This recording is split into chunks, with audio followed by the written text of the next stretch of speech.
오늘 우리가 읽은 하나님의 말씀은 느헤미야 6장 10절에서 14절입니다.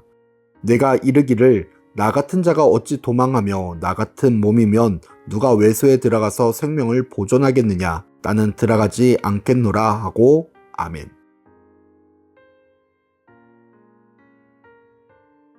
하나님의 역사를 바라보는 우리가 느헤미야 6장 10절에서 14절 말씀을 통하여 함께 살펴볼 주제는 범죄하게 만드는 예언입니다. 스마야를 찾아간 느헤미야에게 스마야는 성전 외소, 즉 성소 안으로 도망칠 것을 제안합니다. 성소 안으로 들어가는 것은 오직 제사장만이 들어갈 수 있었습니다. 그렇게 아무리 느헤미야를 죽이고자 하는 대적들일지라도 성소 안으로까지는 들어오지 못할 것이기 때문입니다. 심지어 이방인들이 성소 안으로 들어가는 일은 더욱 만무했습니다. 하지만 이것은 느헤미야에게도 동일하게 적용되는 법입니다. 아무리 느헤미야가 총독으로 예루살렘을 관할하고 있어도 느헤미야가 제사장이 아니기에 그는 성소에 들어갈 수 없습니다. 그것은 하나님 나라의 법입니다. 어길 수 없는 하나님 나라의 법이었습니다. 스마야는 그 일을 알면서도 느헤미야의 목숨을 지키기 위하여 대적자들로부터 피하기 위하여 성소에 들어갈 것을 제안합니다. 그가 목숨을 지키기 위하여, 그가 대적자들을 피하기 위하여 하나님 나라의 법, 하나님의 율례를 지키지 못하게 하는 유혹이었습니다. 얼핏 보면 느헤미야를 정말 아끼고 배려하는 제안으로 들릴지도 모릅니다. 실제로 느헤미야를 대적하는 자들이 존재했고 그들은 언제든지 느헤미야의 목숨을 노리고 있었기 때문입니다. 그렇기에 상황과 환경을 보면 성소보다 느헤미야에게 안전한 곳은 보이지 않을 수도 있었습니다.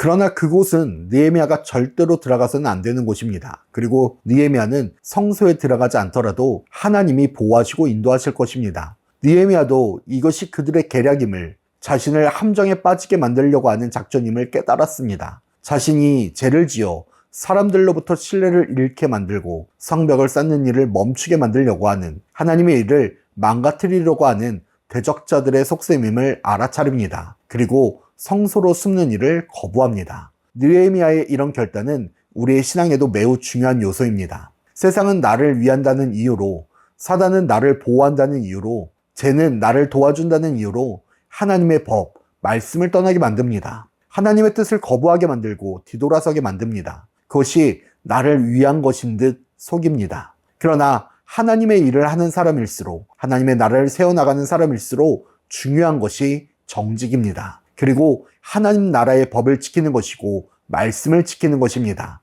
잠깐의 요행을 위하여 말씀을 지키지 않는 것, 말씀으로 행하지 않는 것은 하나님의 사람이 행할 일이 아닙니다. 그것은 오히려 우리를 죄악으로 물들게 만들고 하나님 나라를 무너뜨리는 도구로 사용될 뿐입니다. 그렇게 우리는 항상 우리에게 들려지는 그 모든 목소리를 분별할 수 있어야 합니다. 하나님의 말씀을 구별할 수 있어야 합니다. 그렇지 아니하면 나를 위한 것 같은 목소리가 오히려 나를 죄악으로 빠지게 만드는, 하나님을 버리게 만드는 경험을 하게 될 것입니다. 사랑하는 불꽃교회 성도 여러분, 우리를 지키는 것은 하나님의 말씀입니다. 우리를 보호하는 것은 하나님의 손길입니다. 우리를 인도하시는 분은 오직 하나님이십니다. 이 사실만 잊지 않는다면 그 어떤 소리에도, 그 어떤 유혹에도, 그 어떤 목소리에도 우리는 죄의 길에 들어서지 아니하고 중심을 잡을 수 있습니다. 우리가 들어야 할 것은 나를 좋게 만드는 목소리가 아니라, 나를 기쁘게 만드는 목소리가 아니라 하나님의 말씀임을 기억하며 살아가는 불꽃교회 모든 성도들이 되기를 축복합니다.